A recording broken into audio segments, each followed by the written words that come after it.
திமுக சார்பில் நடத்தப்பட்டு வரும் ஓரணியில் தமிழ்நாடு உறுப்பினர் சேர்க்கையின் போது பொதுமக்களிடம் ஆதார் விவரங்களை சேகரிக்க தடை விதிக்க கோரி உயர்நீதிமன்ற மதுரை கிளையில் மனு தாக்கல் செய்யப்பட்டுள்ளது. இதுவரை சேகரித்த ஆதார் மற்றும் தனிப்பட்ட விவரங்களை உடனடியாக அளிக்க வேண்டும். இது தொடர்பாக மத்திய அரசு மற்றும் ஆதார் தலைமை செயல் அதிகாரி விசாரணை நடத்தி திமுக பொதுச் செயலாளர் மீது சட்டப்படி நடவடிக்கை எடுக்க உத்தரவிட வேண்டும் என்றும் அந்த மனுவில் தெரிவிக்கப்பட்டுள்ளது. சிவகங்கை மாவட்டம் திருப்புவனத்தை சேர்ந்த ராஜ்குமார் உயர்நீதிமன்ற மதுரை கிளையில் தாக்கல் செய்த மனுவில் தமிழகத்தில் ஆளும் கட்சியான திமுக ஓரணியில் தமிழ்நாடு என்ற பெயரில் உறுப்பினர் சேர்க்கை இயக்கம் நடத்தி வருகிறது. இதற்காக திமுகவினர் அனைத்து வீடுகளுக்கும் நேரில் சென்று தொந்தரவு அளித்து வருகின்றனர். முன்கூட்டியே தகவல் தெரிவிக்காமல் திடீரென திமுகவினர் வீடுகளுக்கு வருவதால் மக்களின் தனி உரிமை பாதிக்கப்பட்டுள்ளது. மேலும் திமுகவினர் பொதுமக்களிடம் பல்வேறு ஆவணங்களை கேட்டு துன்புறுத்துகின்றனர். எங்கள் வீட்டுக்கு வந்த திமுகவினர் எங்கள் அனுமதி இல்லாமல் வீட்டில் தமிழக முதல்வர் படத்துடன் ஓரணியில் தமிழ்நாடு என்று அச்சிடப்பட்ட சுவரொட்டியை ஒட்டினர்.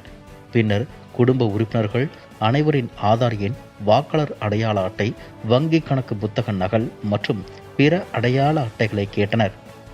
ஆவணங்களை தரம் மறுத்த போது வீட்டு பெண்கள் மாதந்தோறும் அரசிடம் பெற்று வரும் 1000 ரூபாயை நிறுத்தி விடுவதாக மிரட்டினார்கள். மேலும் அனைவரின் தனிப்பட்ட செல்போன் எண்களையும் கேட்கின்றனர். அந்த எண்ணை பயன்படுத்தி திமுகவில் உறுப்பினர்களாக சேர்க்கின்றனர். மக்களை திமுகவில் சேர வற்புறுத்தி வருகின்றனர். திமுகவில் சேராமல் போனால் தற்போது பெற்று வரும் அரசு திட்டங்கள் நிறுத்தப்படும் என கூறுகின்றனர். இதனால் மக்கள் பலர் விருப்பம் இல்லாமல் கட்டாயத்தின் பேரில் தனிப்பட்ட தகவல்களை அளிப்பதுடன் திமுகவில் சேருகின்றனர்.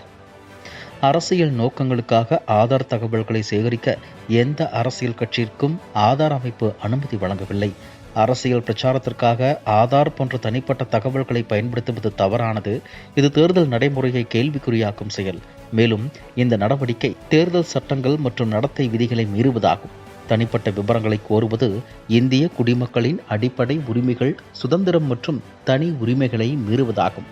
எனவே திமுகவினர் அரசியல் பிரச்சாரத்திற்காக பொதுமக்களிடமும் இருந்து ஆதார் விவரங்களை சேகரிப்பது அரசியலமைப்பு சட்டத்திற்கு விரோதமானது என்று அறிவிக்க வேண்டும். மக்களிடமிருந்து ஆதார் விவரங்களை சேகரிக்கக்கூடாது. இதுவரை சேகரித்த ஆதார் மற்றும் தனிப்பட்ட விவரங்களை உடனடியாக அளிக்க வேண்டும். இது தொடர்பாக மத்திய அரசு மற்றும் ஆதார் தலைமை செயல் அதிகாரி விசாரணை நடத்தி திமுக பொதுச் செயலாளர் மீது சட்டப்படி நடவடிக்கை எடுக்க வேண்டும் என்று உத்தரவிட வேண்டும் என்று மனுவில் கோரப்பட்டுள்ளது. இந்த மனு விரைவில் விசாரணைக்கு வர உள்ளது.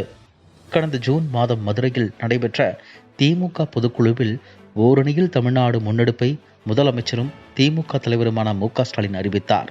ஜூலை 3ஆம் தேதி சென்னை ஆழ்வார்பேட்டையில் மக்களை நேரடியாக சந்தித்து தொடங்கி வைத்தார் ஸ்டாலின். அதனைத் தொடர்ந்து தமிழ்நாடு முழுவதும் திமுக நிர்வாகிகள் வீடு வீடாக சென்று மக்களை சந்தித்து கட்சியில் உறுப்பினர்களாக சேர்த்து வருகின்றனர் என்பது குறிப்பிடத்தக்கது.